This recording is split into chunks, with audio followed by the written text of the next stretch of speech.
In the midst of tons of information and news, Paul Mitchell leaving, various players being linked to Newcastle United, we want to first and foremost award on behalf of Toon Tactics TV, who is our player of the season. Find out right here on Toon Tactics TV, folks.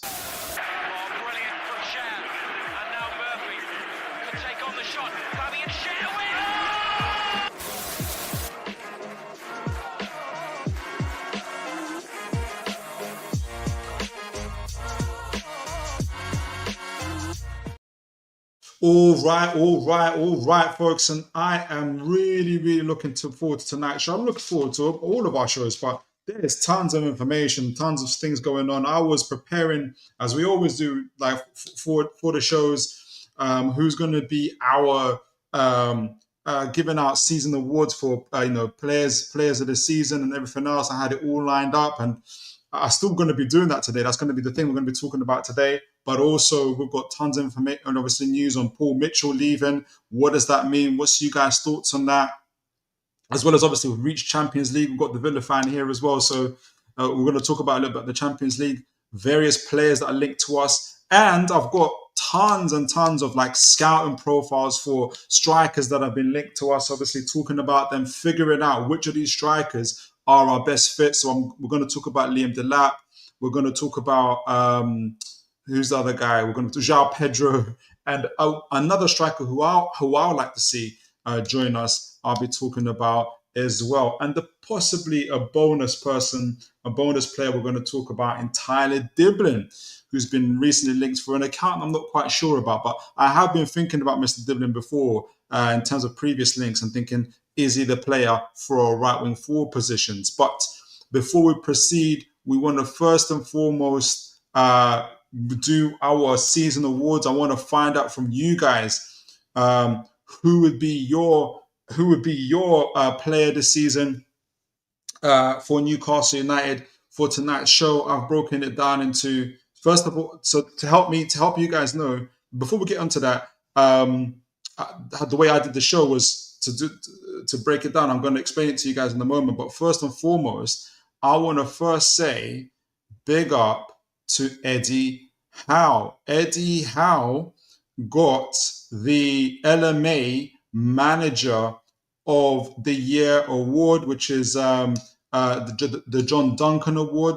It presents obviously an award from the LMA recognizes those who have achieved historic and notable successes. Eddie Howe has achieved, and never to forget this, is that he achieved the best season in my lifetime as a Newcastle fan, I'm sure as many of you guys as well, of getting us Champions League, but ending our 70-year drought all in one season. I want to give a special congratulations to our manager, Eddie Howe, and for all that he's achieved and all that he's done, him and his team, and big up to him. And I wanted to actually, when I was doing the awards show, I wanted to kind of add so much kind of around him, but because of time and because of so much stuff that we're going to talk about, I'm going to be talking about it in bits throughout throughout the break, obviously the football break. But guys, what do you guys think of that? Eddie Howe, LMA Manager of the season, has been recognized by his fellow peers, his fellow managerial peers, as as the person who has achieved remarkable success, historic and notable successes. And this is, absolutely incredible for him. I'm super proud of our manager. And so I'm going to be, I only found out literally 5 minutes before we started the show. So I will be sharing this information with all of our rivals and reposting it and letting them know who they might debate and gossip who's the best manager. But amongst even their own managers say, it's Eddie Howe who is manager of the season. So I'm super stoked, super happy about that, and really good to see that. And speaking of awards, we're going to be diving into who I feel like and seeing what you guys think in terms of who are Newcastle's players of the season. So, but first, congratulations to Eddie Howe. Absolutely incredible achievement. And yeah, let me know what you guys think in terms of that. Are you proud? Are you? Do you think it's well deserved? Do you think somebody else deserved it? I hope not. But I'll be happy to know what you guys' thoughts are. Already, we've got folks in the chat. Villa fan, as always, it's a blessing to see you. God bless you, sir. And I've got surprised you guys lost as soon as I seen the score after. Oh, you spent Everton game, yeah. After our game, total meltdown. All we needed to do was draw. You did. All you needed to do was draw. Gotten still not over it. No, I've been there. I understand the Villa fan totally. That must have been really, really gutting for you guys. And so, all kind of rivalries aside, I know that must have been gutting for you guys. But you have Europa. You've had a decent season. I think you guys got to the quarterfinal of the Champions League. You just guys have got to regroup now, isn't it? I suppose. Let me know how you want this. What your hopes and expectations are for this summer transfer window as well, and what you're hoping to do next season. I assume maybe to get into the Champions League. I'd love to know. Villa fan, don't get me started on Matthew Cash or our goalkeeper. A game like that, and that's how it ends up. Mindset was gone, and this team needs half the squad. Let go. Okay, so you already answered that question. So you want a total revolution, or is that the right word? Revamp, maybe. Fair play. Wobojo, good to see you, sir. God bless you here for that Paul Mitchell gossip. I bet you are. We're going to be talking about that in some depth today as well. But good to see you, Wobojo. The Villa fan, I don't know where we go from here, to be honest. Yeah, it's you have to come up with a solution straight away. And there's just probably you got ambitious ownership. And I'm sure you guys will recover. Right, so as I mentioned, Eddie Howe, LMA Manager of the Year. I'm absolutely stoked about that. I'm so happy about that. I think he's more than deserving. I need to actually, because I'm going to dedicate, especially during this time, I'm going to dedicate a show talking about Eddie Howe's achievements and everything that he's done with the club so far. I think it's important for us to remind ourselves and kind of tracking our journeys, if I can just remind ourselves of the journey, how far we've come, what we've achieved so far, so we don't forget it. We don't forget it.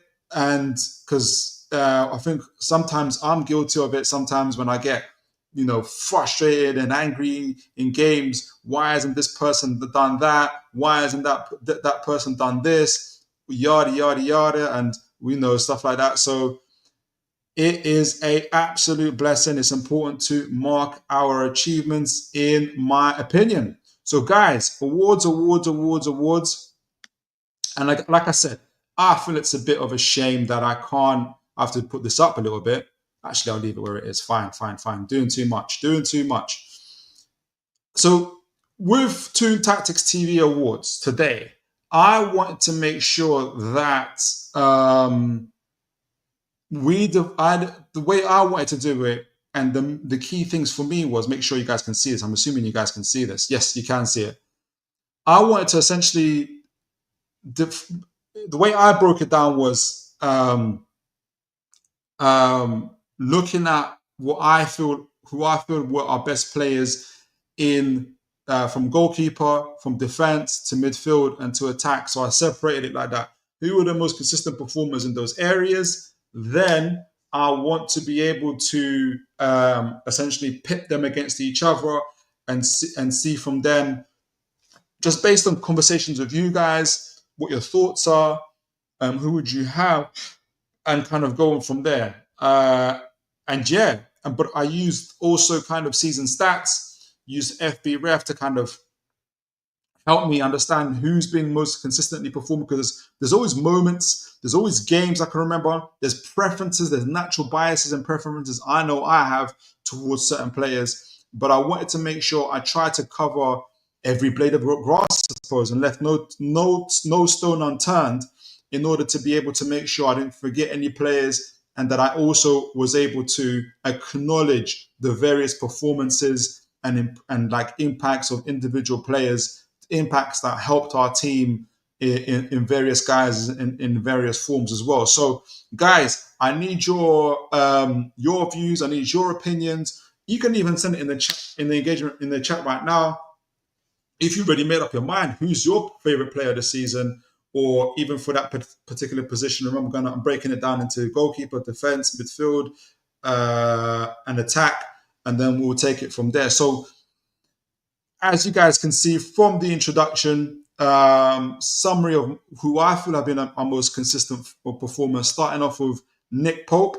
So Nick Pope, for me, out of all of our keepers, has been the most consistent. He's played, 2,500 minutes plus across 28 matches. Obviously, Dubravka played the other 10. That's in the league. So I kind of looked at it in the league. I kind of focused on the league, but we can talk about moments. It's difficult to cover metrics in the cups because certain players don't play at certain times and whatnot. So I'm going off of metrics and stats with the league, as well as kind of remembering moments. But when I'm talking about, when we're kind of adding cups and stuff like that, we're kind of a bit more free with it. We're talking about moments and everything else like that. So Nick Pope, 28 matches, 2,500 minutes. Although he's conceded 1.25 goals per 90 minutes, we can always improve defensively.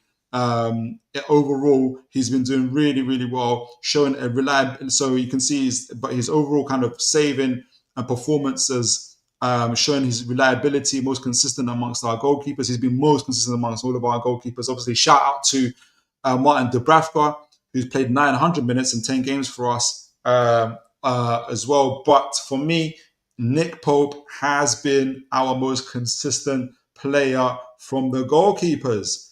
Now, defenders, for me, Dan Burn, who this year had received his first England call-up and he's also been called up again. Very, very well done to him. It's a reflection of just how great he's been for us. Now, here it says he's played, in the league, he's played 3,230 minutes across 37 matches. It's now 38 matches. Obviously, this is 30, covering 37 games rather than last game against Everton. So that's even more now. But we know, obviously, he's contributed defensively with us. 5.1 tackles per 90 minutes is absolutely immense. 1.41 interceptions per 90 minutes. As high minutes and steady defending make him very, very, very consistent, as well as obviously the call-ups, as well as scoring a goal in the League Cup final, getting us over the line there. He has been absolutely majestic for us, and the amount of stick sometimes he gets from our own fans, especially sometimes, I think he's been absolutely immense. But also special shout out to Fabian Schär and Livramento, who have played slightly less minutes in the league, just under 3,000 minutes. But they also have similar stats, but just fewer starts than him. So maybe that's some of the things that have edged it for me. But also the moments like getting the goal at the League Cup final has been absolutely incredible. Even though against Everton, the final game of the season, he was screaming. There was a few slip-ups he made, including including from one of the goals. But all that aside, for me, Dan Burn, in terms of the defensive side, he has been the best defender for Newcastle United, and Nick Pope has been the best goalkeeper. So just I see a few folks have entered in. I'm just doing the awards show, guys. Starting off with that first before going into other issues, other agendas for tonight. But the way I'm doing the awards show, I'm first breaking it up into goalkeepers, defense, midfield, and attack, choosing my best players in those positions, and then out of those winners, pipping them against each other and getting you guys' views on who you think should be player this season as well. But I've got my thoughts on that as well. So far, Nick Pope is our best keeper, and Dan Burn is our best defender so far. Got a few folks in the chat. Villa fan, I think it makes a lot of sense why we're linked with more La Liga Spanish players like anyone else, because they have proper leaders and proper mentality players, whereas we don't. All right, so you're looking for that transfer. Fair enough, Villa fan. Appreciate you for letting me know as well. Aaron Cave, good to see you. God bless you, sir. Good evening, all. Good evening to you, sir. I hope you are well. Bobby Fairview, Mr. Fairview, I hope you are well. Really, really good to see you, sir. and congratulations for qualifying to the Champions League, sir. God bless you, sir. Big up, Philip. Big up to you, sir. I hope you all are doing well. As an outsider, my thoughts on Eddie Howler might be controversial. Many congrats to him though. So did you see Bobby the LMA Manager Awards? Did you see that one? Do you want me to show? In fact, let me show it to you again, just for you, Bobby.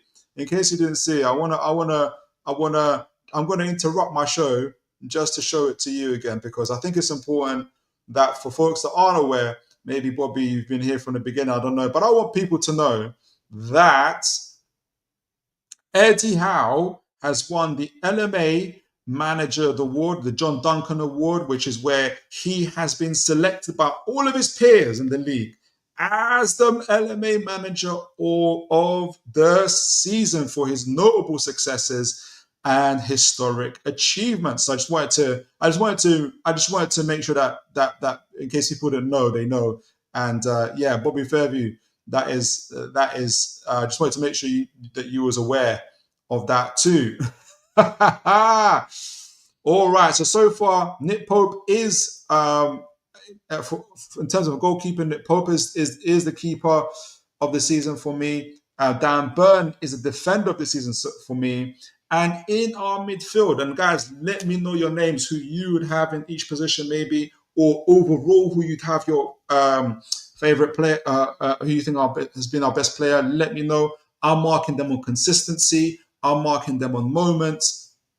The metrics that I covered here are strictly for the league, but we're a bit more flexible for the cups and stuff, like we're picking out moments and everything else. So for the midfield, I have got Mr. Bruno Guimaraes as our player of the season in the midfield area. He's played 3,271 minutes. He has played all 38 games. He has started all 38 games in the Premier League. I can't remember. He's got his. I wish I had his scoring. I got him per minute. But he's been. I think he's got maybe 10 goal. Let me double check before I get it wrong. I want to get his what his goal contributions have been so far in the league. Is it on? Let me get on FotMob. But he's been absolutely phenomenal for us, in my opinion. Let's see if we can get him there. Bruno Guimaraes. Goal contributions this season. He's got 5 goals and 6 assists this season. He has played 38 games, only 7 yellow cards, which is good for anybody that knows that Mr. Bruno Guimaraes. It is very good for Mr. Bruno Guimaraes. And high passing accuracy as always at 2.4%, 1.76% progressive carries. You think he's also one of the most foul players in the league because his ball retention is so good, and he has been our most consistent midfielder so far this season, as well as being our first captain to lift the League Cup trophy when he had an immense game, in my opinion. But also a special shout out to Sandro Tonali, who played just a little bit less, 2,630 minutes in the league, and has also had a broader impact in the league as well. But just judging on consistency alone, Mr. Guimaraes is my for the midfield, my player of the season so far. So Nick Pope, best goalkeeper, Dan Burn, best defender, and Bruno Guimaraes as the best midfielder. So let me see what you guys think so far of that. Well, Mr. Wilberjog, for me, it feels like this season Isak has been patchy numbers wise, i.e. overall numbers are good, but they concentrate patches of over the season that show if the number back or disapprove of this feeling. Okay. Well, let's see. That's a very good question, actually. Very, very good question. Aaron Kane, Isak's numbers will improve when we have adequate rotation for him. I agree. That one is key. He's been patchy numbers wise as he's forced to play through injury. Yes, I agree with that. Liam Knowles, good to see you, sir. God bless you. Just left 90s Mags. Nice to hear some balanced, non-agenda talk, Philip. D-man struggling to keep his boys out of the mud. out of the mud sowing division on Howe versus Mitchell. Okay. Okay. Big up 90s Mags, and I appreciate you. I really appreciate any words of encouragement. I appreciate that. So thank you, Mr. Knowles. And good to see you, by the way. Oh, and thank you for sending, Mr. Knowles. Thank you for sending in your players this season. Pope in goal when not injured. Hall. Good call on Hall. Good call on Hall. Tonali and Isak. I like that. Good. That's a good list. Consistent Mag FC. Hi, Philip. God bless you, sir. And good to see you, sir. Consistent Mag FC. Tonali is Newcastle's best this season for Consistent Mag. And fair play, you know. I see exactly where you're. Thank you for sending in you guys players of this season and players in various positions. That's good to see as well. For me, so far, in goal, Nick Pope. In defense, Dan Burn. And midfield, our captain, Bruno Guimaraes. I'm just changing it. Bruno Guimaraes. And for our forwards and strikers, there is none other than Mr. Alexander Isak, who played 2,756 minutes, including scoring the winning goal in the League Cup final, and has been noted by Aaron Kane and others, has been playing a lot of these, I say a lot, I don't know how many, but we know quite a few games, several games for sure, whilst injured for the Toon. And big up to him for doing that. Yeah, he started 34 matches this season with a 0.75 on goals, which is, pretty much like 75% guaranteed to be able to score with 0.62 assists per 90, which is absolutely phenomenal. Again, he has been our most potent force in attack. He has been given producing 3.10 shots per 90 minutes with 1.34 shots on target.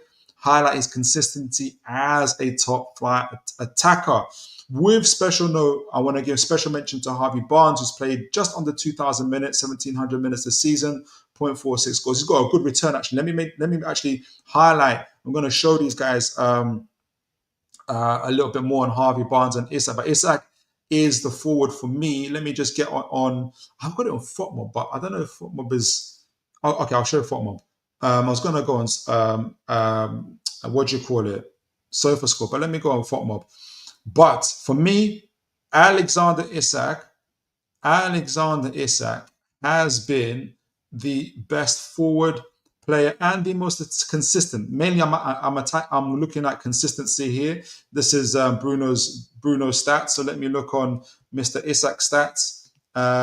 Isak. Here we go. Can you guys see that? Yes, you can. All right. So here we go. Isak.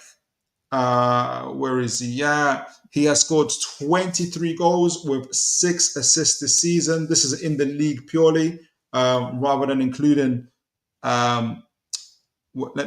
If we include what have we got? If we include all competitions, it's 27 goals and 6 assists over all cup competitions. That's 42 games he's played this season. I'm pretty confident at least several of those he's been doing it whilst injured. So that's 33 goal contributions over 42 games. Obviously, within the league, within 38, within the league itself, with the 34 started, he has scored 23 goals with 6 assists, playing 2,769 minutes. I feel that he has been definitely our forward, our best attacker, our most consistent attacker of the season so far.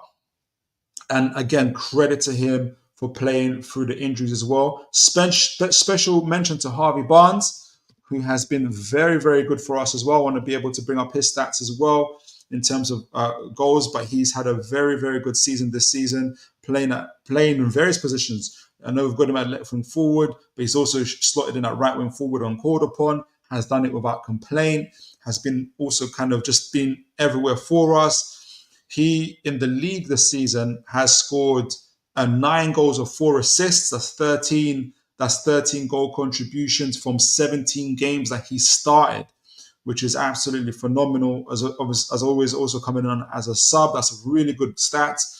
Across the season, though, he's played 40 games with 9 goals and 4 assists as well. So again, I wanted to give a special mention to Mr. Harvey Barnes. But that is the guys who I think in their positions have been absolutely impeccable. So just as a reminder to folks, let me bring up the window. Let me bring up my um, my thing so far across from defense, from goalkeeper to defender. So from goalkeeper, Nick Pope has been for me our most consistent and our best performer. In defense, it has been Dan Burn, in my opinion.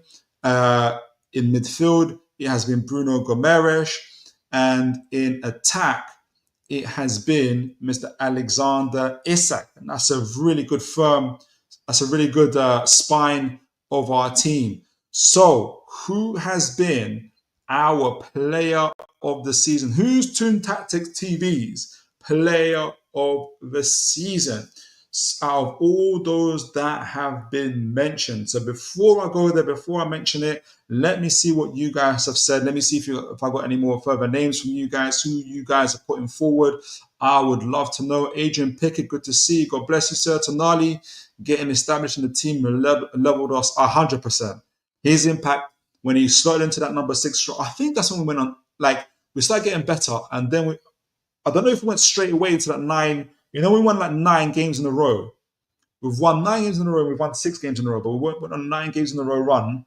I think he went into that 6th role as well. So absolutely, his impact has been immense. Consistent Mag FC. If any LFC fans are here, my thoughts are with all those that affect. Exactly, yes, that's a really, really good reminder. Consistent Mag FC, to all the Liverpool fans who've had to face that absolute tragedy that's happened during their parade. God bless you guys. I pray for all those that are injured or have been any ripple effects from that, psychological or mental effects to anybody that are there. God bless you guys. May you all receive healing and I'll recover very, very soon. And special love from all Toon Tactics from all of us here in Toon Tactics TV, guys. Swift recovery, and to you guys and justice for in regards to the perpetrator or perpetrators. I don't know the ins and outs of it for those that were involved. Adrian Pickett, yeah, exactly. So, guys, who is your player of the season? For me, the Toon Tactics TV player of the season, most consistent player of the season is Mr. Alexander Isak. For me, it has been Mr. Alexander Isak. As mentioned, not only has he been consistent overall in this league so far with the goals, with the assists, 33 goal contributions across 41 games has been absolutely immense, but also given us incredible moments, whether it was the goals against Arsenal in the League Cup semi-finals, but also the winning goal against Liverpool in the final at Wembley. Absolutely impeccable, playing whilst injured, playing through injury, and even scoring that. I don't know if you guys remember, it wasn't a great game in terms of against Brighton away when he scored that penalty. The team didn't play great. He didn't necessarily play great, but look how much that point means to us now. If we didn't get that draw, we wouldn't have that point, and we wouldn't be in the Champions League today. So for me, it's those type of key moments that when even when you're not playing the greatest, when you're not doing the best, I feel like Isak has been the person, has been the man, has been the player who has been stepping up and stepping in for Toon Tactics, for Newcastle United, and for me, he has been the player of the season, and he joins obviously Eddie Howe, who's been officially the LMA John Duncan Award manager this season as well. So guys, let me know what you guys think of that before we move on to other things in the show as well. But I want to give a special congratulations to Mr. Alexander Isak for winning the prestigious Toon Tactics TV award, and you are very much welcome and very much you have earned it and very much deserved it, sir. So before we get on to other matters, I had so many things lined up in player profiles. I have to take a step back, and we will discuss Paul Mitchell's exit, and get people's feelings on that. Got one person in the chat though, Mr. Wilberjog. Another criteria should be considered is the number of game state change in GA, and should be valued higher over general GAS. So the goals that make a difference, goals that that get you over the lines. Yeah, I absolutely agree with that, and that's something maybe to use for future, even just general profiling players. We're going to be profiling players today, so I appreciate you for that, Mr. Wilbur. Always learning from folks like yourself. Right, so guys, I was going to go into first. Let's go into this because I had strikers I wanted to profile. I had I might get to Mr. Dibbling I want to profile as well. Those that have been linked to us, who is the best fit, who's going to take us forward. But first and foremost, Mr. Paul Mitchell, Newcastle United, have decided to throw a spanner in the works and say, "Oh yeah, I'm leaving today. I don't care if it's Toon Tactics TV show today, and he's got plans and he's got his own pressures and things that he wants to do. I'm gonna make headlining news and leave." So we are going to be discussing about that. First and foremost, guys, send in your thoughts and opinions. What was your kind of instinctive reaction? Let me bring up Mr. Paul Mitchell here. Here we go. I'm going to make sure I put it up on the site as well. What was you guys like? Give me your knee-jerk reaction. What was your instinctive reaction? Mine and instinctive reaction was, I'm trying to think of it. I think my main thing was, I think my overriding feeling was, trying to sift through it. I think my overriding feeling was probably, as long as the transfer window goes well, I don't care. I swear, guys, as long as it doesn't impact the transfer window and what we do, if it makes us better, great. Honestly, that was my overriding feeling. But now that it's important to kind of reflect on it better. But if you were to ask me, like, what was my main reaction? What was my main feeling about it when I first heard about it? It was that. It was just okay. Like as long as it doesn't affect Newcastle United in terms of our aims and ambitions for. Let me make sure you guys can see that. Yes, you can. Our main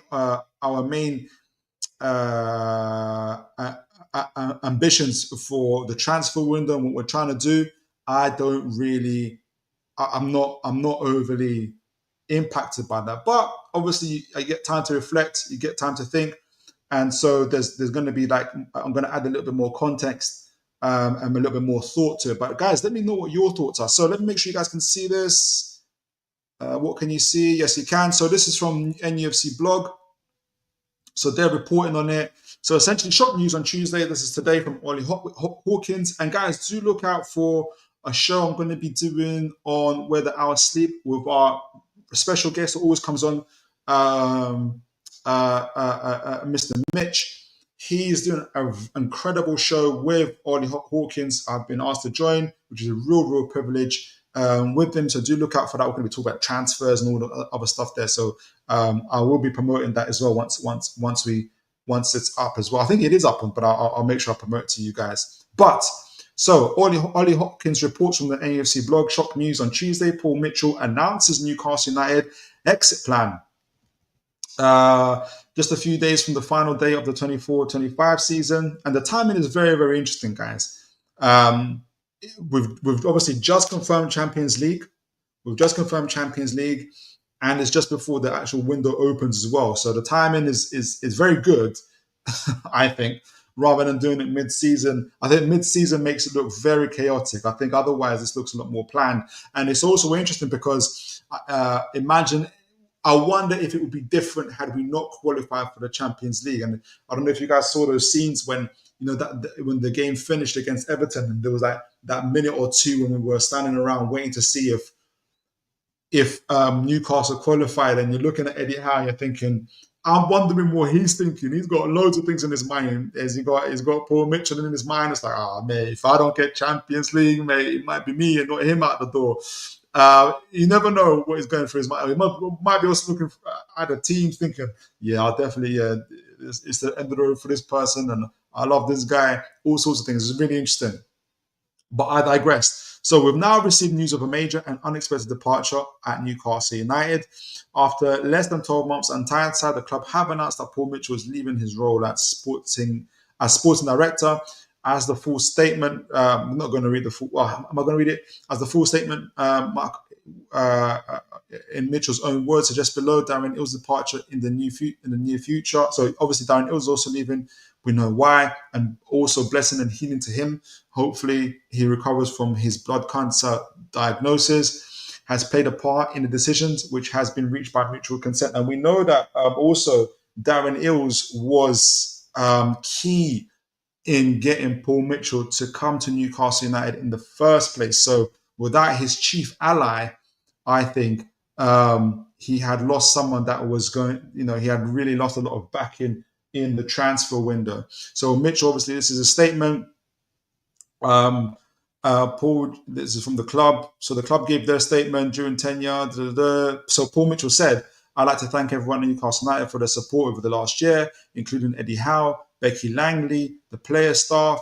If anybody knows who Becky Langley is, I'd love to know. And fans, it has been an honour to be part of the club and work with some incredible people.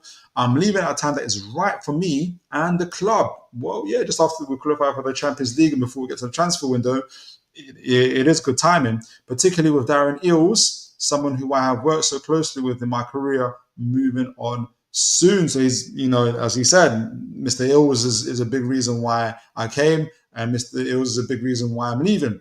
The club is in great hands on and off the pitch and is in fantastic position to continue building. I'd like to wish everyone connected with Newcastle United a bright and successful future. Thank you, Paul. Paul leaves with the club's best wishes, and the board would like to express sincere thanks to him for professionalism and diligence. So what's happened? We'll soon have some more sporting directors over the 18. We'll soon have some more sporting directors over the past 18 months, and the first team signings in that period. It was thought Paul Mitchell was only just getting started ahead of a huge summer, especially with Antonio Cordero's imminent arrival from Spain, overseen by the former Monaco man. Interesting. Did Eddie Howe's post-match meeting with Piff on Sunday play a part? So he's asking. So Ollie Hawkins is asking here, he's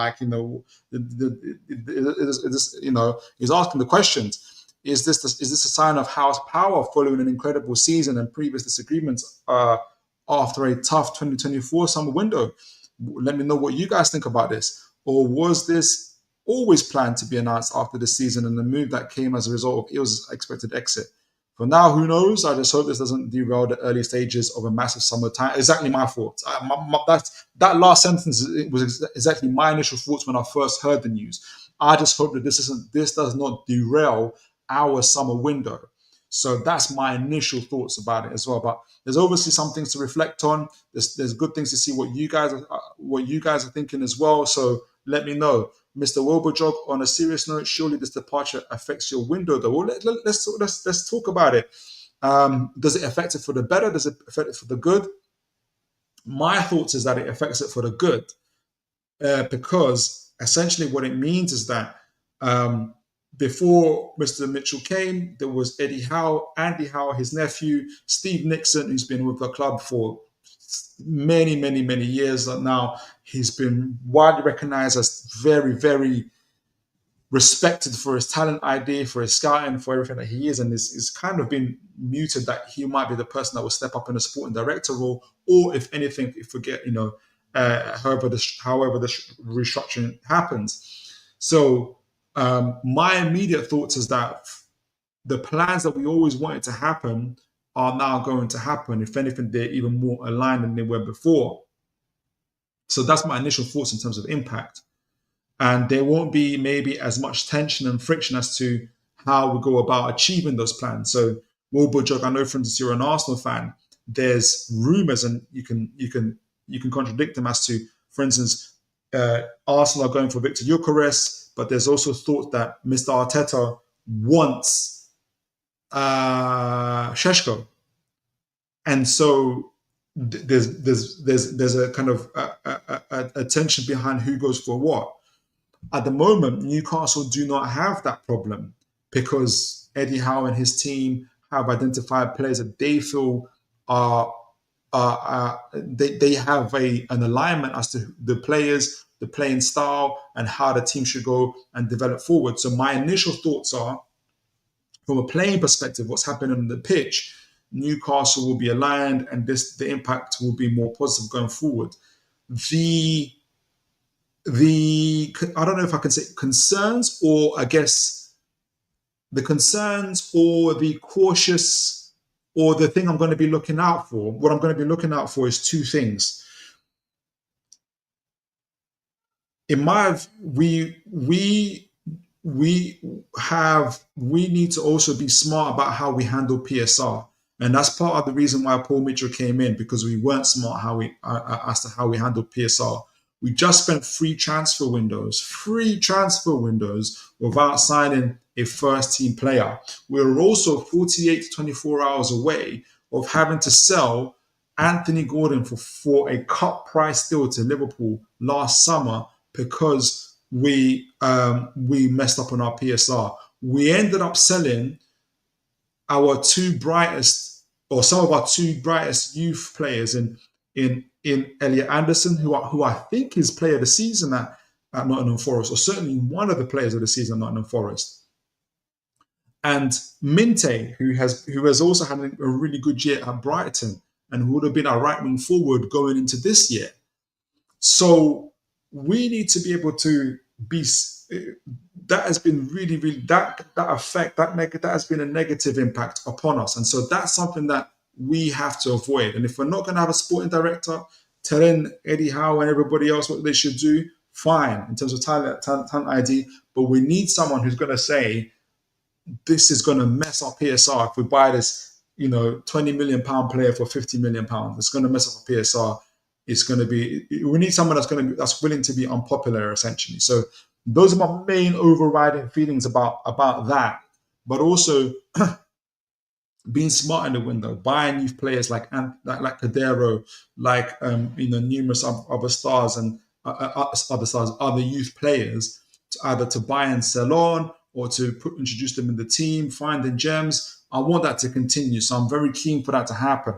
Whether that took Paul Mitchell to do that, I don't know, because we've already got Andy Howe, we've got Steve Nixon, we've got people that can spot talent ID as well. So maybe that's part of the reason why Paul Mitchell wasn't needed as much as we thought we needed him as well. So so there's caution around that, like I said, around PSR, and then also making sure that we continue to buy and find gems around the world, which I'm very confident we're going to do. But in terms of going forward and getting players for our first team and making sure we've got the players that are going to take our team forward, and the talent ID, because we've done so well so far in doing that, I have, and our track record is good. I think I'm less worried about that. I think we'll do well. The fact that we've got Tino Livramento, Hall, Bruno Guimaraes, Botman, Gordon, Isak, Tonali, literally, and even the players that we kept when people thought they were rubbish, like Joe Linton, and they've turned into, and Eddie Howe's turned them around. Burn, Trippier, all these things I have lots of confidence in terms of the team going forward as well. So as long as the board is aligned on what we're doing, and like I said, so I'm confident that there won't be as negative impact. I'm positive that there'll be an overall positive overall impact in terms of the summer transfer window going forward. But let me know what you guys think. Maybe you're thinking, you're crazy. You need someone there. It's Eddie Howe is ruling the roost. He's taken over. All these other things, and I've seen various kind of memes of Eddie Howe planted on like various dictators' faces and stuff like that. We, as much as I think that's probably inaccurate, there is. I'm always I am cautious about you know, making sure that sometimes you can be too aligned. Sometimes you can be in an echo chamber where everybody agrees with everything, right? Imagine what kind of show this would be if the chat and everybody just agreed with each other. We had no points of difference, nothing like that. Number one, it made the show very boring. Number two, we wouldn't learn anything. And number three, we just wouldn't improve. We'd just be the same all the time. So I do think it's important to have healthy tensions uh, that help. I think that because it has an overall positive impact in growth. But maybe that's not what was happening with Paul Mitchell as well. So my overall feeling is that I don't think it'll affect our summer transfer window in a bad way, and will probably be for the better. Liam Knowles, supposedly not well liked. He hasn't spent more than 2 years in any role. That's not long-term strategy, is it? Don't think our roommate likes his plans, but nobody knows. I think he spent 3 years at Monaco. And I remember following his. I don't know what it was at RB Leipzig. Maybe it was something similar. Um, so yeah, and from I was listening to Jay Rated R from you guys will know him from my time doing the shows at Spurs Rivals.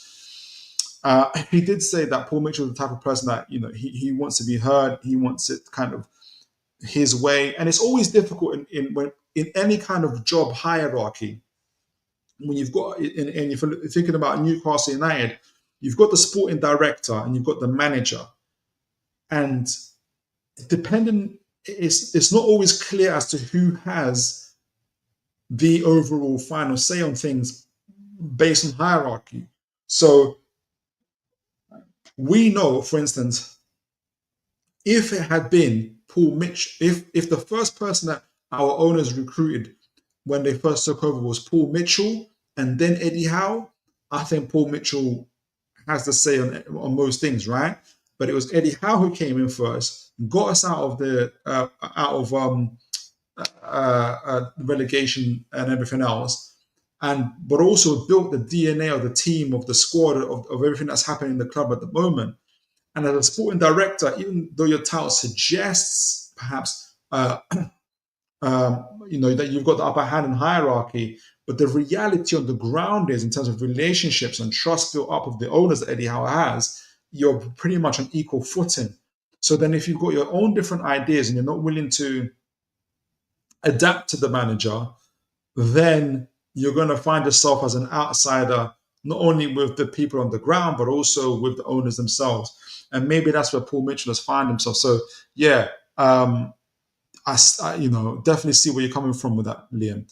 Anyone drilling over his signings, but scouts bring them to him. Yeah, exactly. And we've got a good scouting network. It's proved to be the case so far with the players that we've got. Transfers happen with Liam Knowles. Transfers happen with Steve Nixon back at the helm. Yes, they do. Yes, absolutely. Responsible for all first season scouting and buys. Trips, Bruno, Byrne, Isak. Yeah, exactly. Yeah, absolutely. Liam Knowles, long-term strategy takes a hit. We have to get the new DOF and CEO in, but that's another bridge. Yeah, exactly. And I think that they've named it technical director. I don't know if it's going to be a technical director and DOF or just a technical director, because technical directors are different, right? Sometimes you can have a technical director that isn't necessarily even like a vastly experienced football person. They might be coming from a different industry, but their expertise might be in closing deals and making sure that you get the best, like negotiating, making sure you get the best deals and kind of getting deals over the line type of expertise, or different aspects of what we're doing as well, making sure we are within our PSR and making sure that we're ahead of the game with our PSR and stuff like that. So you just never know. Or if we do get a sporting director, it has to be someone. But then, like you said, Liam, I think we have to just get someone from internally, like Steve Nixon, to be honest, and then promote Andy Howe into Steve Nixon's old position. Yeah, but we'll cross that bridge, as you say. Travis Fickle, God bless you, sir. Good to see you, sir. Totally agree. Mitchell totally had a valid point with his statement. Yeah, look, it's proven on the ground. We spent free transfer windows without being able to buy our first team player. No matter how we might feel about Paul Mitchell and maybe getting in the way of Gahey deal and other things, the reality is we're very, very blessed. We're very, very lucky to be in the Champions League and winning trophies when the season could have been very, very different. We haven't bought a player, so we have to be. We cannot afford to have that happen again. Liam knows he has garden leaves for his time at Monaco. Josh Tsunami, good to see you, sir. God bless you. Cheers, Philip. Good to see you, sir. Really good to see you. Mr. Wobojog, in my opinion, this Arteta Berta fight disagreement isn't nearly as sensational as reported. If it had any truth to it, to be honest, these lines are very clear in every club. Who has the final say? Sports director I wouldn't say they're very clear in every club. It wasn't clear with Liverpool between Jurgen Klopp and Michael Edwards, and it took Jurgen Klopp. It took Michael Edwards initially leaving. Michael Edwards initially left, and they left Jurgen Klopp to do it. And then Jurgen Klopp messed it up in terms of the players he brought in. Then Jurgen Klopp left, and Michael Edwards returned. Michael Edwards didn't return with Jurgen Klopp, so I don't think those lines are always very, very clear at all. Depending on the club and where they are in terms of their development and their growth. And now, obviously, they've got Arne Slot. You better believe Arne Slot, who's the opponent of Michael Edwards, is very much in line with Michael Edwards. So those things do take time. Things do take time. I think the opposite will be with Newcastle. If we have a sporting director, I really think it's going to be someone that's going to be internal, someone that already aligns with the vision of the club. Eddie Howe and his team, to be honest. Aaron Kane, think the idea of getting a technical director basically reports to Howe, which gives him more control. I personally think he has too much power, and there needs to be a balance for the long-term future. No, I see what you're coming from with that, Aaron. I don't think we can all know. We can't all, and I'm not saying that you're saying this, but none of us know for sure how the power dynamic really works. Because Eddie Howe might like a player, then there'll be Steve Nixon, there'll be his nephew, who I would assume would be obviously with Eddie Howe on things. But you've got Steve Nixon, you'd have the owners, but they would, I do, and we don't know if they have somebody maybe independent who kind of overlooks some of these players and says, yeah, I think this makes sense or this doesn't make sense type of thing. I suspect they have someone, but we don't necessarily know who. But also from the owner's perspective is, Eddie Howe has power. What have we got from that? We've had 2 cup finals plus a League Cup trophy. We've now had 2 Champions Leagues qualifications. We escaped relegation. We've also got several players that we've recruited that have been a hit and whose values have gone up. We've also got players who've improved. Like Joe Linton and others, and who essentially weren't international players, but international players now.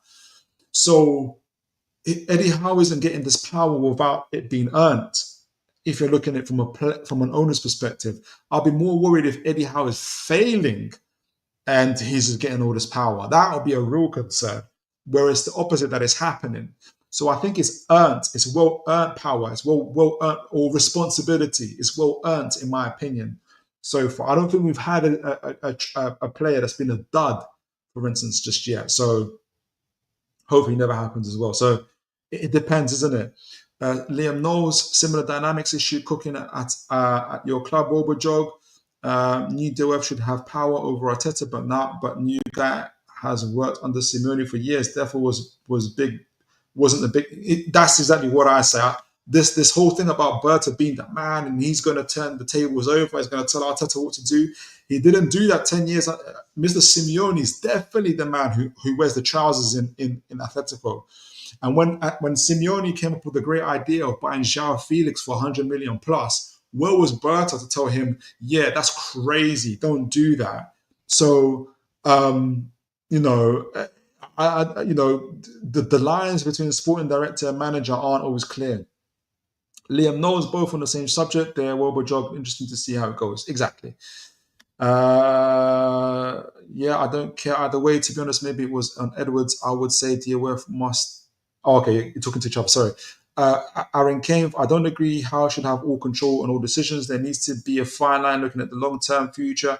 As a manager, Howe is naturally going to think short term with the squad. I agree. I don't. I'm not saying that he should have all the power.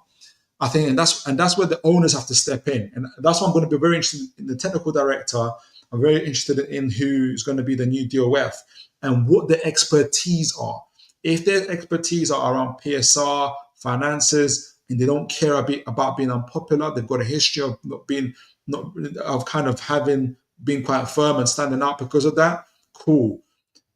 I'm sure the owners haven't forgotten what they haven't been able to spend for the last free transfer windows.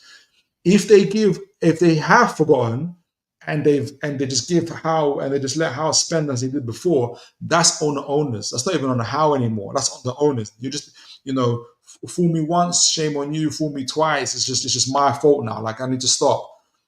So but great point there, Aaron.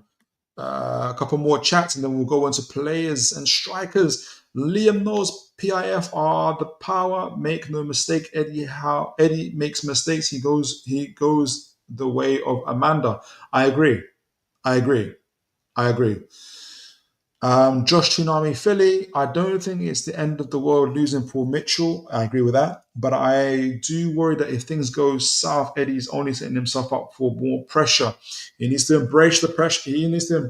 This is the big leagues now. This isn't, we had pressure when we were facing relegation. Every fan here knows what that is like. Now you're here at the top of the table. There's different type of pressure, and it's not going to be fair. And I think the way Eddie Howe probably looks at it is, I'm fine with the pressure. I'm fine with the responsibility. Give me the responsibility. Give my team the responsibility, and we'll take it from there. And he's proven to be right so far. He's working from so far. But absolutely, when you're at this high at what you're doing as a manager, you have to embrace the pressure. It sounds a bit cheesy, I don't know, but I think that's that's where it's at. All right, so Paul Mitchell, Eddie Howe.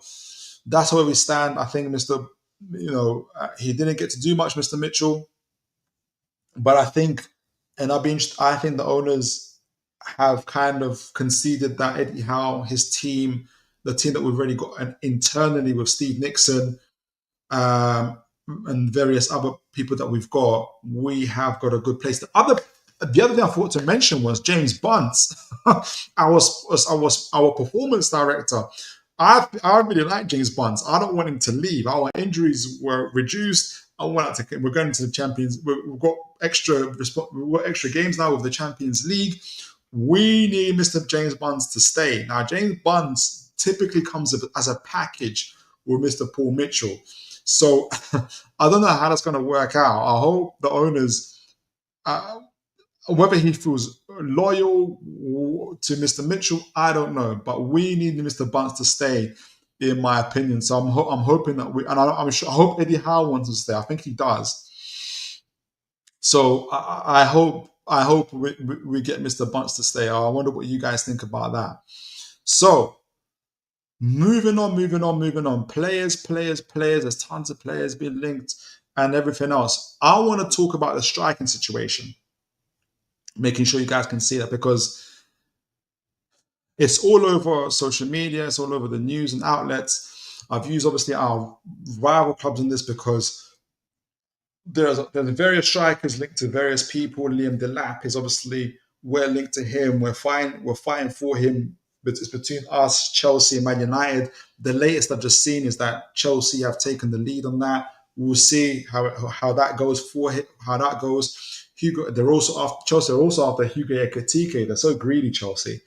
As well, I don't know if Liverpool are linked to Ekitike. Joao Pedro, we're linked to Joao Pedro, as well as Liverpool linked to Joao Pedro as well. Victor Eucharist in the past have been linked to Eucharist, but the strongest links have been to Arsenal. as well as to Man United previously, although that they've taken themselves out the race. So there's a striker merry-go-round. I'm not going to talk about all the strikers. I'm going to talk about the strikers that interest me. Plus one other who hasn't been talked about so much because maybe the outlets and the sources haven't been as strong on him compared to the other players, and that's Goncalo Ramos, who plays for PSG. So I'm going to talk about Goncalo Ramos, Liam Delap, and Mr. Joao Pedro. And what I want to get from the show is to get, obviously, we've talked about Liam Delap before as well, and Joao Pedro back in the day, but it's going to be a bit of a review on them. Goncalo Ramos is a bit new to us. I want to be able to look at their profiles, compare them, check out their strengths and weaknesses, compare them to each other, and kind of see which one of them essentially is a good rotational player with Isak.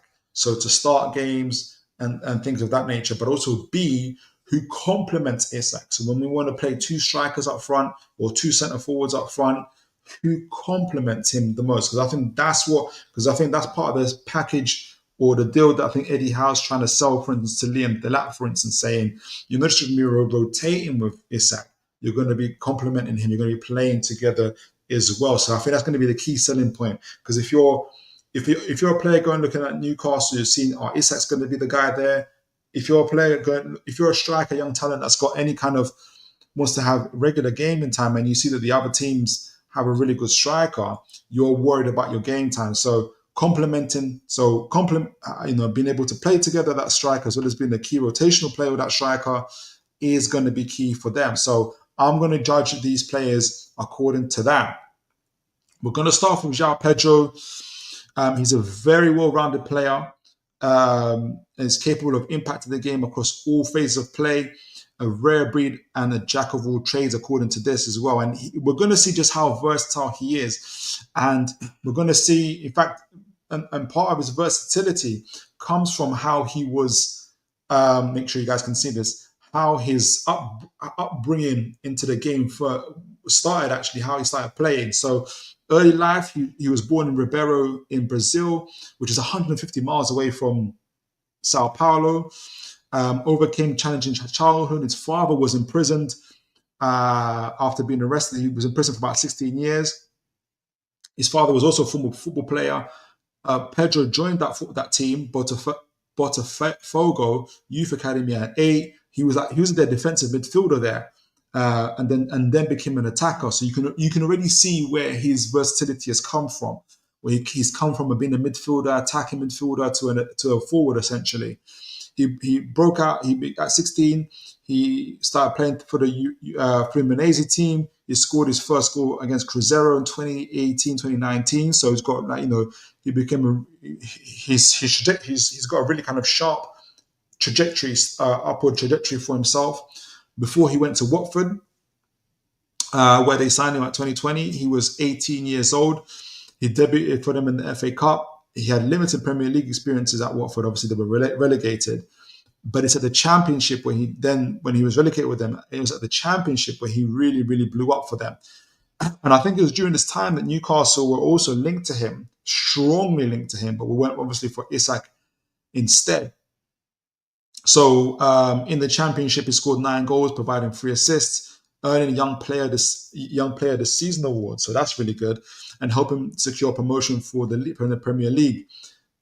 In the Premier League, Joao faced challenges in 21-22 season, where he only scored 3 goals in his first season in the Premier League across all competitions, as Watford were relegated again. Though he showed his resilience. So he's seen quite a bit, right?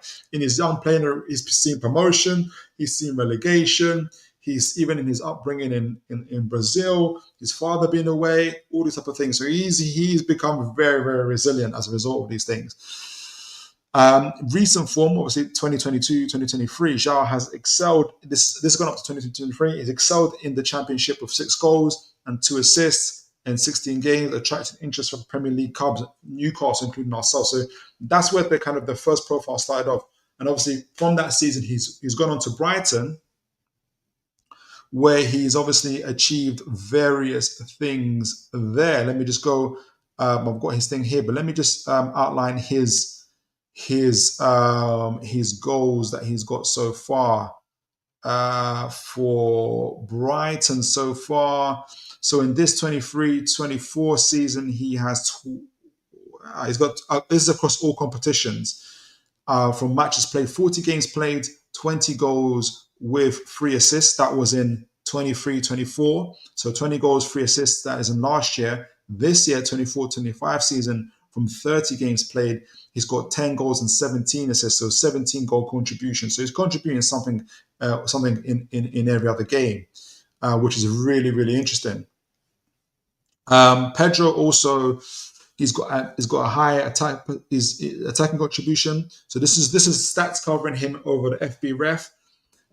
78 in terms of assists. His expected assists are 80, puts him in an 84 percentile. So if he had a better forward in front of him, we're talking about complementing a striker like an Isak, he would be far higher in his assists, showing up strong playmaking ability, progressive play, so getting the ball up the field. His carries, he's very, very good on the ball. He's 97 percentile for his carries. His passing is also very elite, 93rd percentile for passes completed, as well as 92nd percentile for passing distance. So he's very, very good in terms of playmaking, getting the ball up the field. Possession, strong in touches, 96th percentile in progressive passes, 70 percentile in passes received, indicating good positioning and involvement.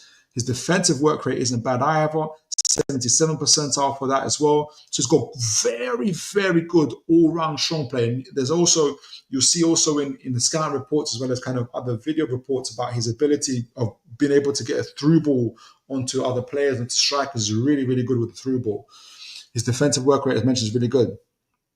Weaknesses, goal scoring, and we're going to talk about that a little bit as well. He's in the 19th percentile for goal scoring, 14th percentile for, low non-penalty goals. So it's low non-penalty goals, 77 percentile, as well as 90 and interceptions.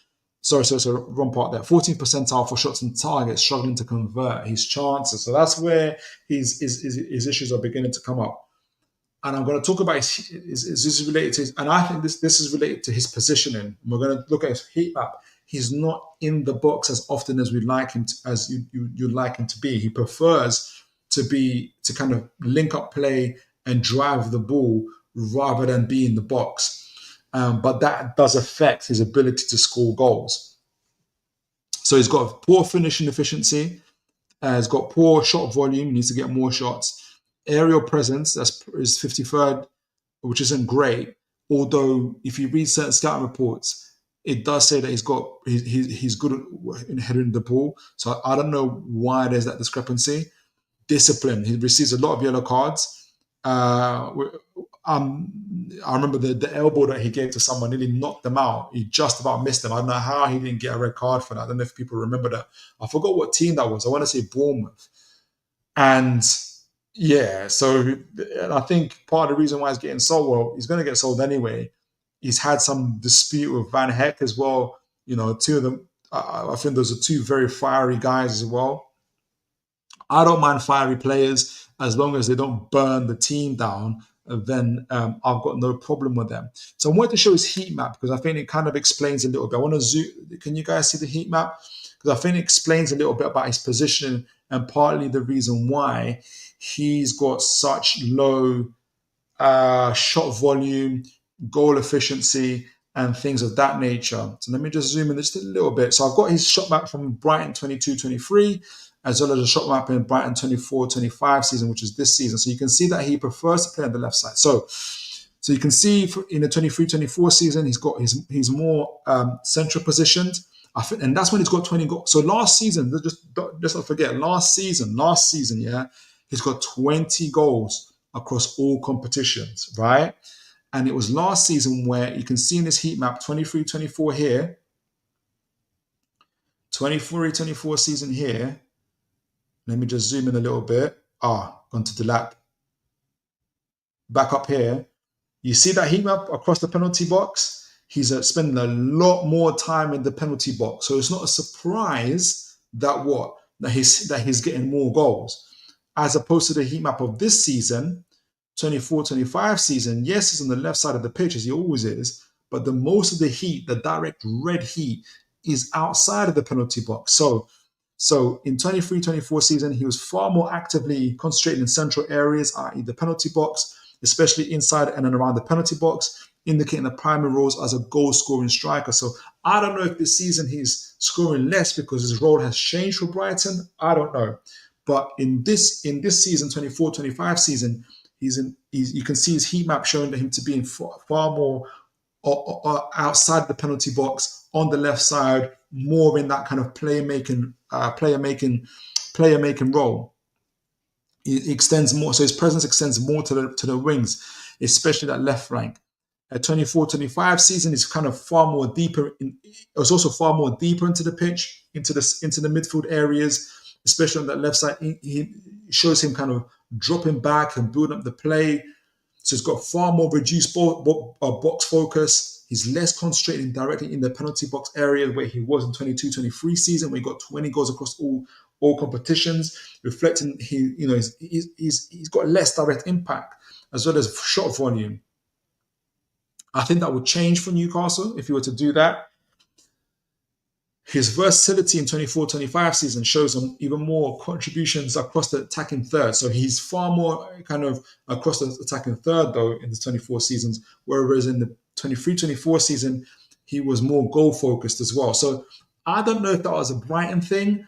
I don't know if that was his thing, but he's certainly got less goals this season, but he's certainly shown his versatility in attacking midfield roles, going in the pockets, assisting others, progressing the ball. His ball carrying is off the charts. His ball retention is very, very good. All these type of things. But is he a striker? If he's meant to be a striker, if he's meant to be a centre forward, maybe he's a modern centre forward. But if he wants to get back to scoring goals, he needs to be doing what he did in 23-24 season. So let me know.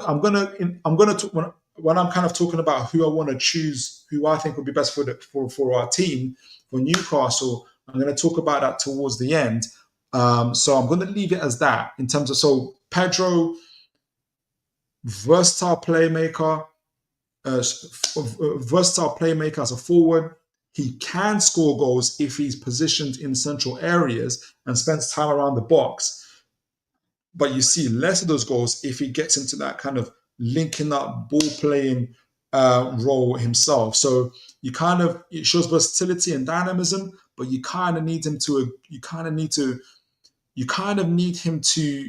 If you're taking him on, you need to know why you're taking him on. Do you want him to be a goal scoring striker? Then leave him in the central areas and tell him to stop going to dropping back. Or do you want him to be a playmaker? Let him know. But it does show also maybe that he can complement Isak when he plays alongside Isak for me as well. But I have a little bit of nerves in terms of him being a direct goal scorer. Can he do it?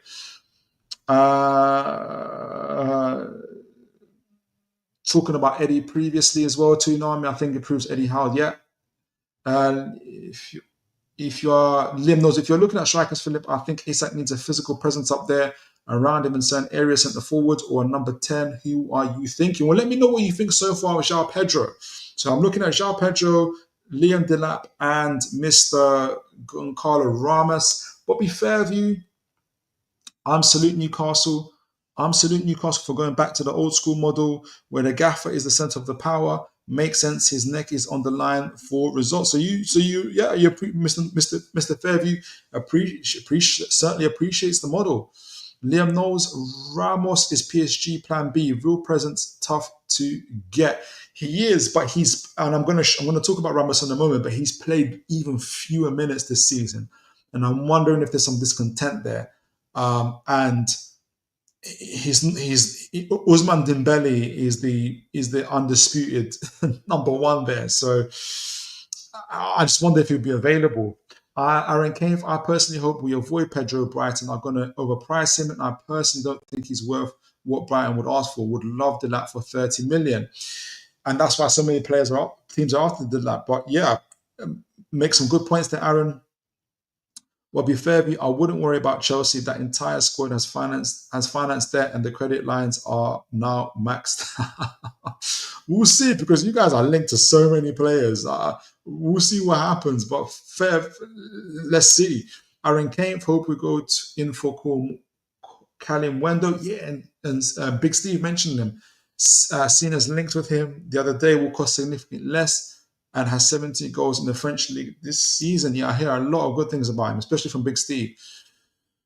Josh Toon, Army. Only thing I wish with Pedro is if he could have flexibility on the right as well as striker. I think in the left wing we are so satiated and not convinced of him as a striker.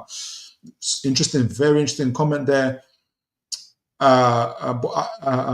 Josh. Liam knows Pedro backstory given off Joe Linton vibes. He does, doesn't it? It does. Strong boy, absolutely. Resilient, not exactly clinical. Next beast mode, midfield 8. Agree, Aaron, too pricey.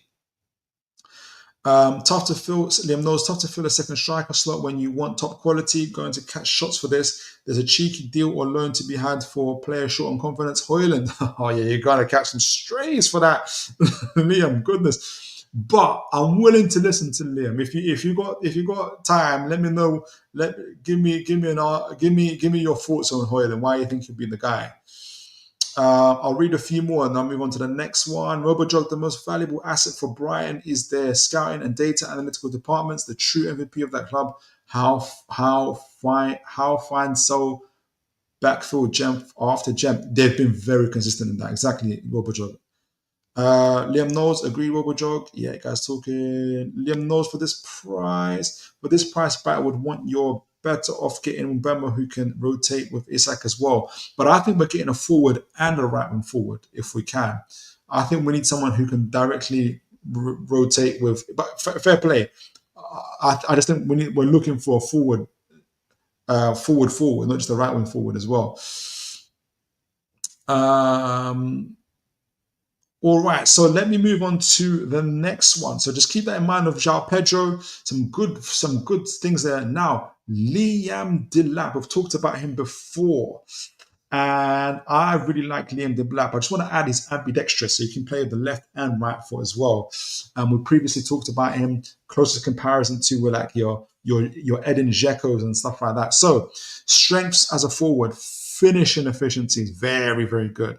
Overperforms non-penalty XG by 0.8, considering he's playing for Ipswich, is very good. Second percentile for that. Solid goals and shots on ratio. Keep in mind, he just played for a relegated Ipswich team. Shot quality, high shots percentage, 49.3%. So that puts him in a 76th percentile for that. He's the penalty kick taker as well, 87% percentile for that. Progressive play. So he's strong in progressive play. He's strong in progressive carries. He's an 87 percentile. So you know Eddie Howe loves those powerful runners, especially on the ball. He carries the ball into the final third. He's 92nd percentile for that. His work rate is very, very high. His high take on is 89%. And you have to do that when you play for a club that's always on the back four. So it's 89 percentile for that. Successful take-ons, 76 percentile. He's showing a lot of dynamism, which we're looking for. His defensive contribution is very good. Decent tackling. For a forward, he's at 34 percentile, which isn't bad. And clearance is at 69 percentile. For a forward is good. That's really, really good. Weaknesses. Now, some of these weaknesses, I really think this is because he plays for Ipswich. Goal scoring volume, I think, would be it's low. I think it'd be far higher if he played for Newcastle or any top performing team. Playmaking, poor in assists. He plays for Ipswich, and expected assists though, with low key passes and 28 percentile. So how much? Then that's the point where I'm like, okay, how much is that Ipswich and how much is that Liam Delap? Passing accuracy, struggles with pass completion, 11 percentile, and progressive passes, 17th percentile. So shot creation, he's like the opposite of Pedro, who excels in these areas. Low shot creating actions from shots, fouls drawn, doesn't get a lot. High yellow card rate. I don't mind the yellow cards, to be honest. Indicating disciplinary issue, indicating to me he's an aggressive player, which is what Eddie Howe really, really, really loves. So I took 2 seasons. I looked at the heat map for 2 seasons. So the season where he qualified for from the Championship to the Premier League, Ipswich 23-24, and the season where he played for Ipswich in the 24-25 season Premier League. So if you look at it to 23-24, excuse me, 22-23 season for Ipswich, so he's a lot more central focused, particularly around the penalty area, indicating a more traditional striker role focused on goal scoring opportunities. Let me actually remind myself. I didn't put it on here. What was his goal contribution in 23-24? Liam Delap. Liam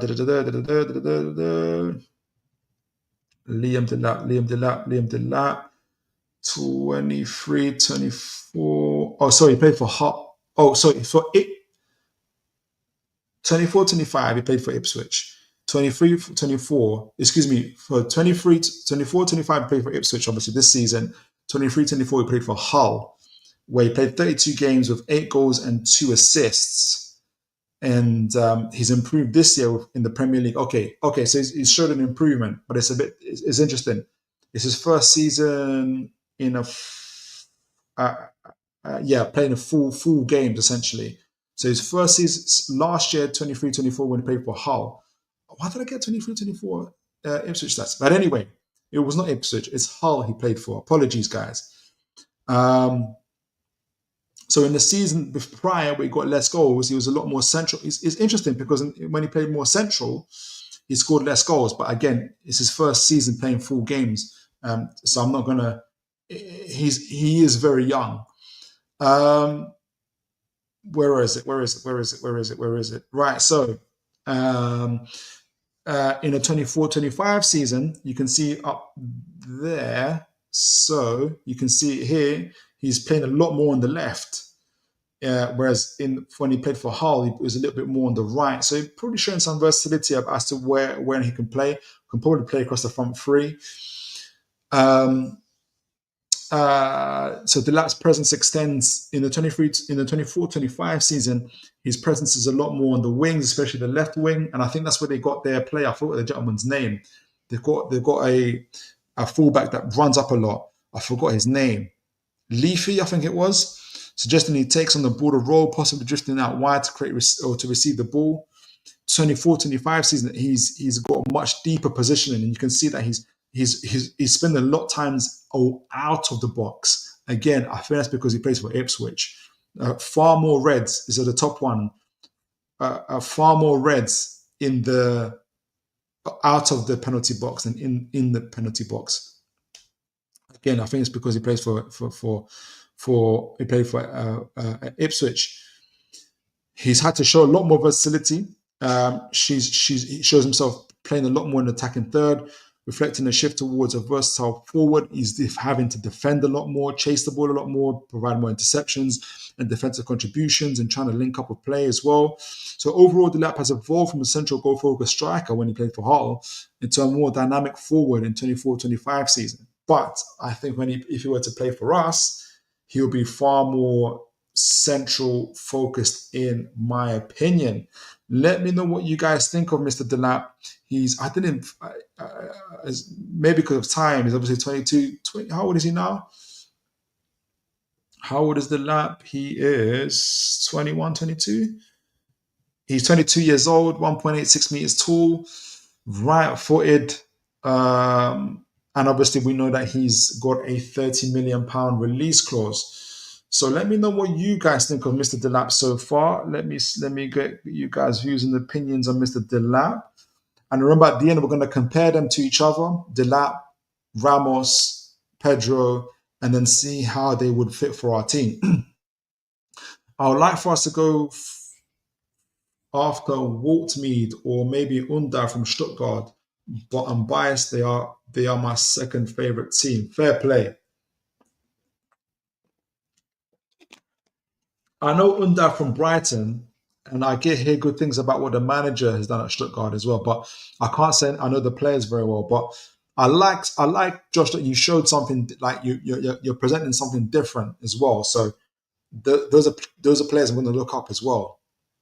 Liam knows I'm ambidextrous as well, Philip. I can do fair play to you, Liam. Josh, I would love Delap, but fear he's going to be lured by someone else with the promise of starting week in and week out. He's been very consistent in terms of getting minutes. And I think, but at the same time, if he goes to Chelsea, well, Chelsea don't have a striker, do they? Eddie Howe, I know he's given a lot of pitches to him. Um, he really wants to play for England in the World Cup. So I think in his mind, the more minutes he can get, you're right, Josh, the more minutes he can get, the more he want to play. But I hope Eddie Howe can convince him that we can give him a lot of minutes, more than he thinks. Liam knows Everton is perfect for Delap at this stage in his career. Main man back to Northwest will give him a buyout clause of UCL club. Daddy Delap guiding him well. Yeah, exactly. Rory Delap, isn't it? But I'll be amazed if he gives up an opportunity to go to a Champions League club, Newcastle or anybody else. Josh Tsunami Philly, I sure hope he doesn't go to Everton. Oh, okay, guys. And one more for Aaron Kane. That is the perfect replacement for Callum Wilson. Will play a lot given European football as well. Exactly. I don't know how much does he want? Does he want to play all the games or something? And I don't know. Oberjog, I want to go. I think he'll have more than enough minutes for us, Aaron, honestly. Okay, I don't want Delap to go a higher pressure club after Ipswich, maybe a stepping club for a big club. I don't think so. I think if I think this whole thing about I don't want higher pressure, and I understand what you're saying, but you're only going to learn how to deal with pressure by being in higher pressure situations. And if he backs himself, he's played at Man City. If he backs himself, then go for it. That's that'll be my advice to him. But I understand where you're coming from. But this stepping stone in terms of pressure and stuff like that, you won't know till you're actually there. You can go to Everton, handle the pressure there, and still go to an elite team and buckle under the pressure. You won't know till you actually go. So that'll be my take on it as well. But I see a few more guys liking Delap than they are liking Pedro. Last striker or last forward, shall I say, is Goncalo Ramos. Now, Ramos is interesting because, as I mentioned, as we talked about earlier, we've been linked to him because of there's some doubts over his future at PSG because he has been playing a lot less minutes there as well. Ousmane Dembele has been stealing the limelight, and Ramos, who at Benfica, for instance, was when he was previously at Benfica, was pretty much their main striker, playing every game. His game time has slowly reduced at PSG. So he's 23 years old. He's going to be 24 in June. He's right-footed, and his contract runs out in 2028. He is a Portuguese international. He's been playing for them since the under-17s, right up to the senior squad, where he's played 15 games in the senior squad with 9 goals. When he was under 21s, he played 18 games with 14 goals. So he's really prolific. Under 19s, he played 15 games with 9 goals. So wherever he goes, he seems to score goals. He's got a really good international pedigree. And his playing time has reduced dramatically. So across all competitions so far, at PSG this season, he's played 1,600 minutes, including 1,000 minutes, in Ligue 1. It shows 21 matches, but I think that's like 1,000 minutes is about like 11 starting games. And Ousmane Dembele, he's a talented guy, has been obviously stealing, is the number one choice. So that's partly why Mr. Ramos is perceived to be available. So let's see where he's at. Okay, strengths as a forward. Goal scoring, his goal scoring is elite, non-penalty goals, 95 percentile. Like I said, he's a goal scorer. Expected XG 99 percentile with that's extraordinary. With strong finishing, shots on target 99 percentile. Oh gosh! Keep in mind for the guys that remember, one of the things that Newcastle United as a team need to work on is goal efficiency. This guy can match the goal efficiency. Playmaking, high assists 99 percentile and expected assists at 91 percentile, complemented by key passes 84 percentile. So he can score and he can play make. Efficiency, high shots on target percentage. When you play for big teams like PSG and others, you're going to have a higher percentage. And effective penalty taker. Aerial abilities, dominant aerial in his aerial ability, 94 percentile, which is way better than what Pedro has. His work rate is very, very good. Strong tackling, it's 68th percentile, as well as 74 percentile for dribblers tackled. And if anybody knows anything a little bit about PSG, they're very much a very high intensity team who like to play in the final third. Weaknesses as a forward: progressive play. He's got low progressive carries, which I imagine Ousmane Dembele has very high progressive carries as well as dribbles, and that's how PSG are playing. And carries into the final third. Passing volume is below average, just because he likes to kind of be up front a lot more. Shot creation, so limited shot creation actions from 78 percentile, and fouls drawn very low, so it's 11 percentile. So it's very much an end product type of player. Finishing, though he can, in terms of that finishing efficiency, underperforms non-penalty goals by 0.21 second percentile, indicating some missed opportunities as well. So he can miss shots as well. So this is the thing about him, which is interesting. We're looking at his heat map here. So at the top, so I added his time in Benfica 22-23 season and his time at PSG 24-25 season. Before I go into it, let me explain why I'm doing that, because his record in both those teams is very, very different. So let me show you guys Goncalo Ramos in Benfica when he was playing a little bit more centrally, very much a goal scoring forward for them.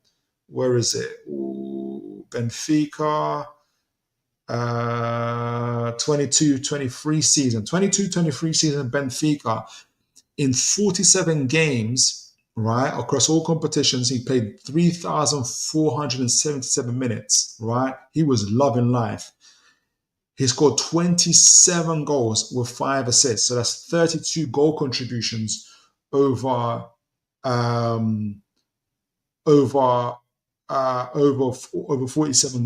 47 games, right?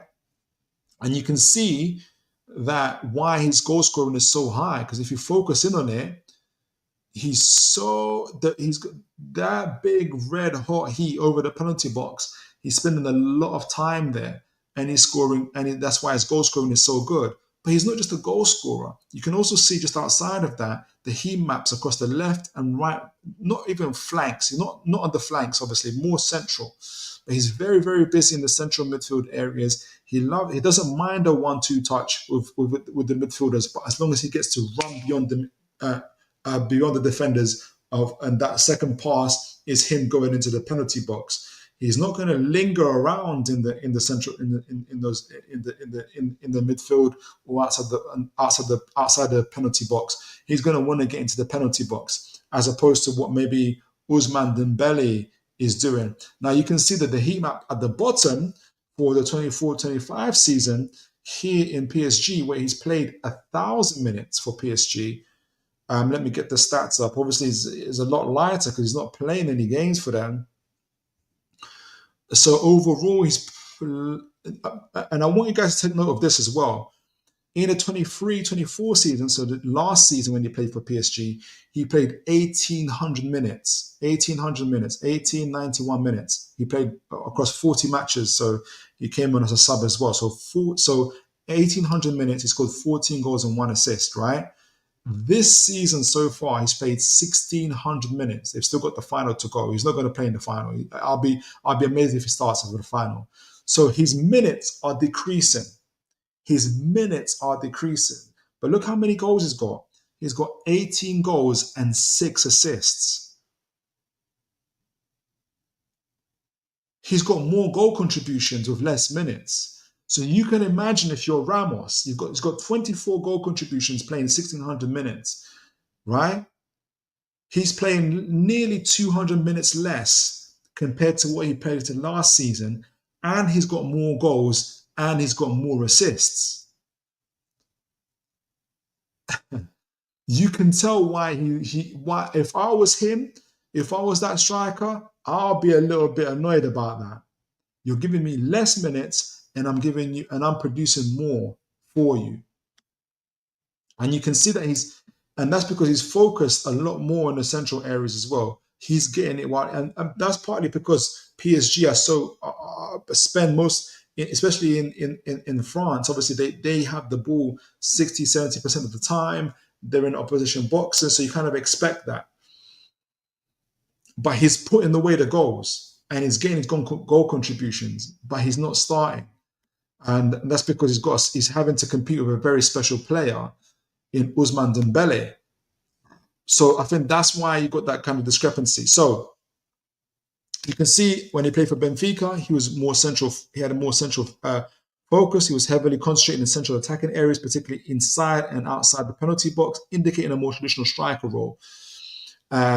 He's got more wider involvement with PSG, though he doesn't really like that.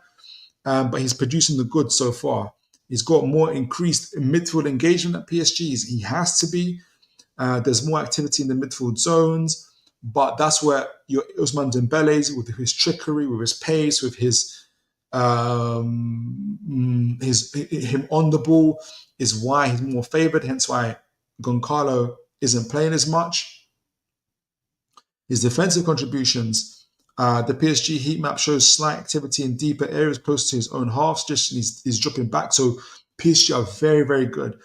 They got, yes, incredible individual players, flair players, but they're also a system team. So in and out of possession, they're very, very disciplined. That's why they're in the Champions League final, and that's why they've obviously won League On. So overall, Ramos has transitioned from a focal point striker at Benfica, where he was loving life, at Benfica in a more all-round PSG forward. With greater involvement in the wider areas. So he can do those things. He's got 24 goal contributions this season with 1,600 minutes. So he can do those things. He is an all-round forward as well. Though his ability, his back towards the goal, ability on the ball, retaining the ball, 1-2s, running in beyond defenders, goal scoring, aerial dominance. His main thing is as a goal scoring striker, goal scoring forward. So you can see that there's different strengths and weaknesses between all these three guys. And before we kind of compare them to each other, compare Delap to Goncalo and to Pedro, and kind of figure out who the best players for Newcastle is, let's see, guys, what you guys are saying in the chat. Josh, I really like Ramos. So do I. I actually thought would have been a good shout last year. Plus, he has seen what a night under he has seen at St. James Park. So I think we'll be sold on the idea. He has. The guys still talk about that. Mbappe. They know what ground's got it going on. Josh, plus I think would have the statement signing element too. Yes, that would be a statement. For me, Goncalo Ramos, to me, would be a statement signing. Absolutely. A big, big statement of intent, in my view. Liam knows Ramos is a beast. Could play with Isak. Allow Isak to go 10. Yes. And future-proof for Isak leaving for 8. Yes. For big money in a year. Have to be ready to sell. Yes. I agree with everything you guys are saying. Team season, good to see you, sir. I don't know if you're a sir or madam, but God bless you either way. Have I missed something? Does anyone know why we couldn't spend for the last 3 windows? Eddie Howe, Steve Nixon, his nephew, and Amanda Staley. So Amanda lost her job, and we want that again. Delusional. I don't know if you missed it, but we couldn't spend because we nearly breached PSR. we had to sell players before we buy players, essentially. So We couldn't buy any first team players as a result of it. So that was the main reason. Philip, we are going to play 8 games in Europe. We have to know lack of quality. Why are we linked to average Premier League players? I'm not sure. What we're talking about, so let me know what you think of Ramos, what you think of Delap, what you think of Mr. Pedro. I think I'm not going to give away who I like, but there's some quality players out there. Liam knows we accelerated our spend to propel forward. We then had to pull back. Same in any business, speculate to accumulate. PIF, hold the purse strings, not how. I agree.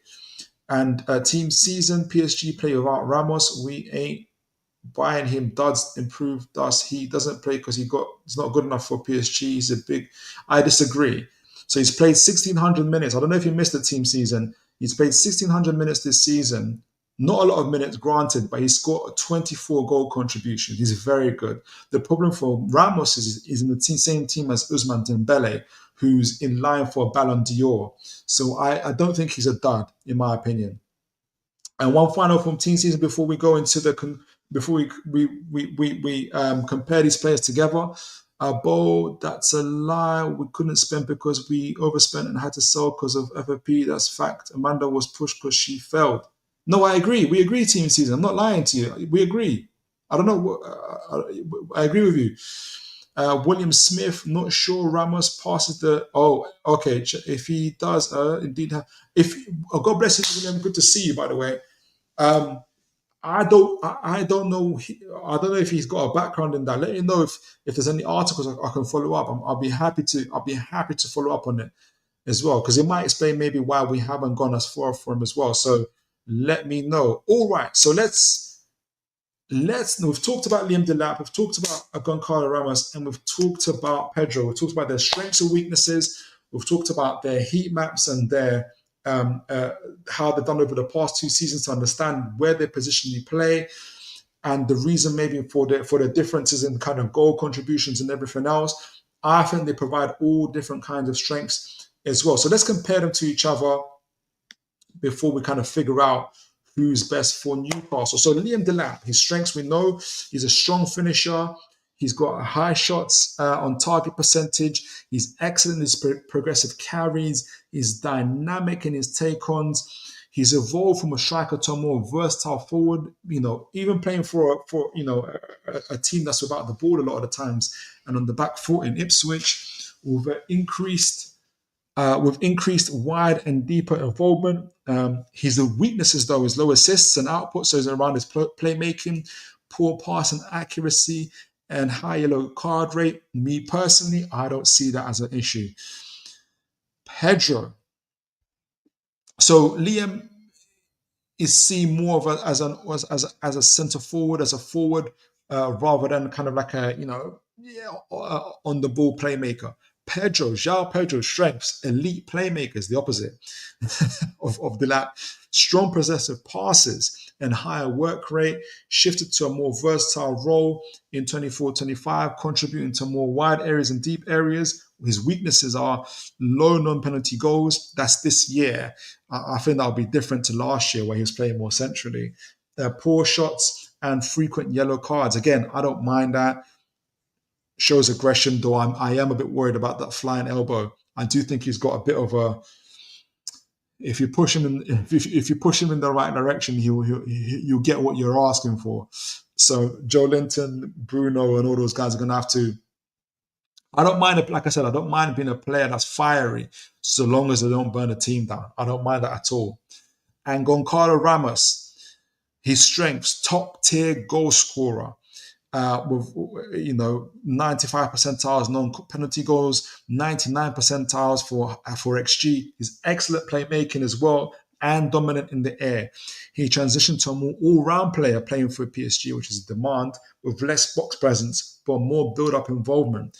His weaknesses are he's underperformed a little bit in his by 2.1, underperformed in his non-penalty XG, low progressive carries, is not as good as Ousmane Dembele, basically, and limited pass. And with his low progressive passes, like I said, he prefers the 1-2s, give and go, and that's it. Put me in the penalty box and let me score. That's his thing.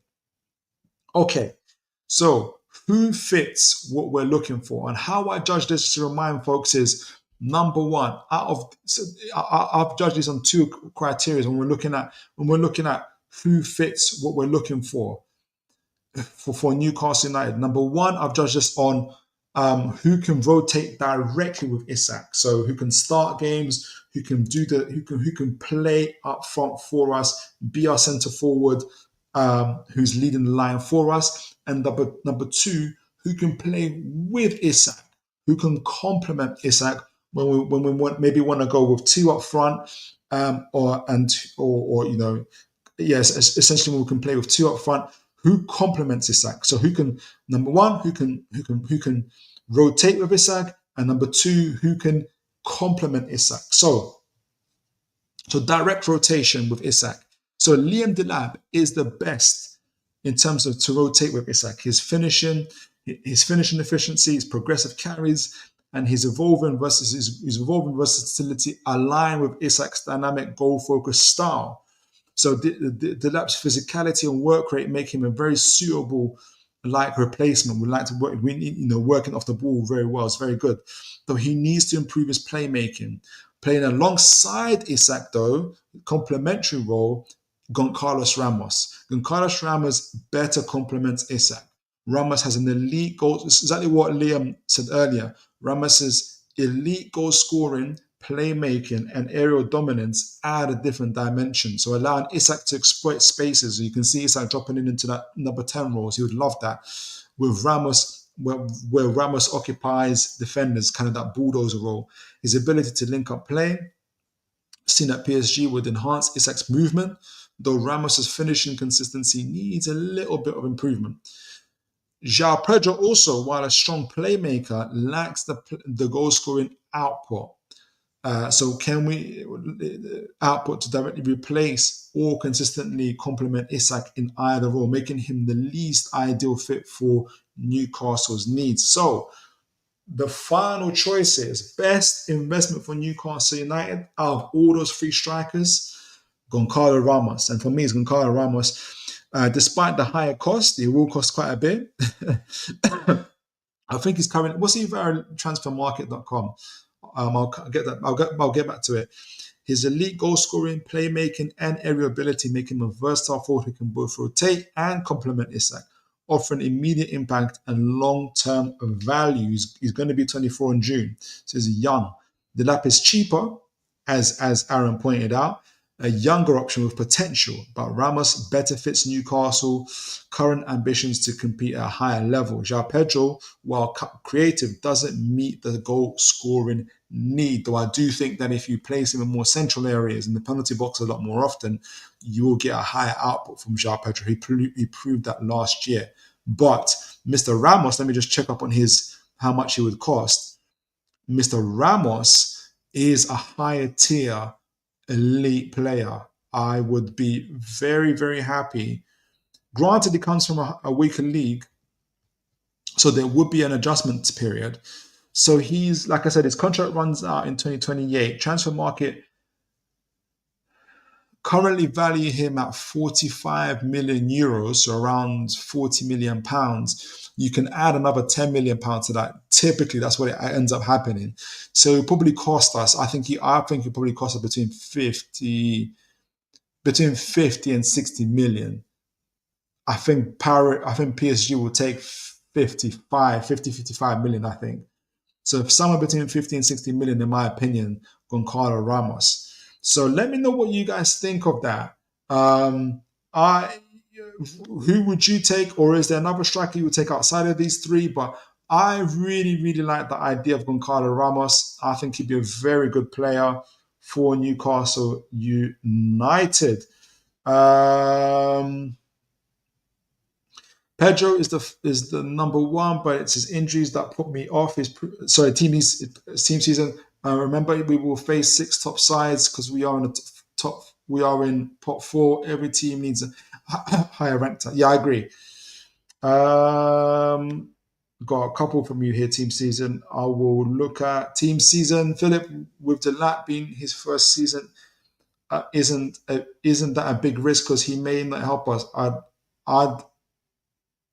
I get Isak gets hurt. I'd take Ramos over him. Delap is last on. Okay, so Delap. So you've got Ramos, Pedro, Delap. Okay, makes sense. Makes sense. I I'll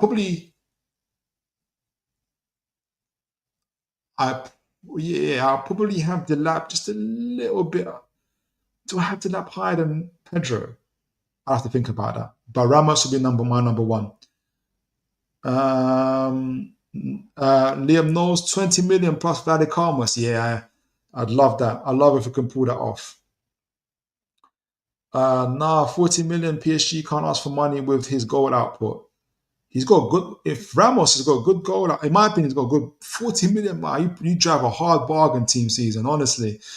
Um, I think I'll put in a bit more. So, guys, that's been absolutely incredible. For me, Ramos is hands down. I think a few of you guys are saying Ramos as well. I would have Ramos. Then I would have. I'm gonna say Pedro. Am I gonna say Delap? No, I'm gonna say Delap. I'll say Delap. Am I gonna say Delap? Pedro. It's a tight one, but I wouldn't mind either or, to be honest. I just trust Delap more as a centre forward. Okay, I'll go Ramos, Delap, and Pedro. Um, that'll be my rating as well. So let me know what you guys think. I wanted to do one last profile on Tyler Diblin, but we're not going to get time. He's been linked to us today. In fact, some account, massive account, but I don't know how reliable they are, have said that we've agreed a fee with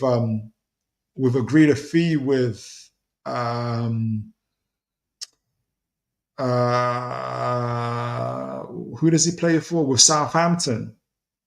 Let me see. Have I got it up here? Yeah, I don't know if. Let me show it to you guys. Let me know if you guys know this account.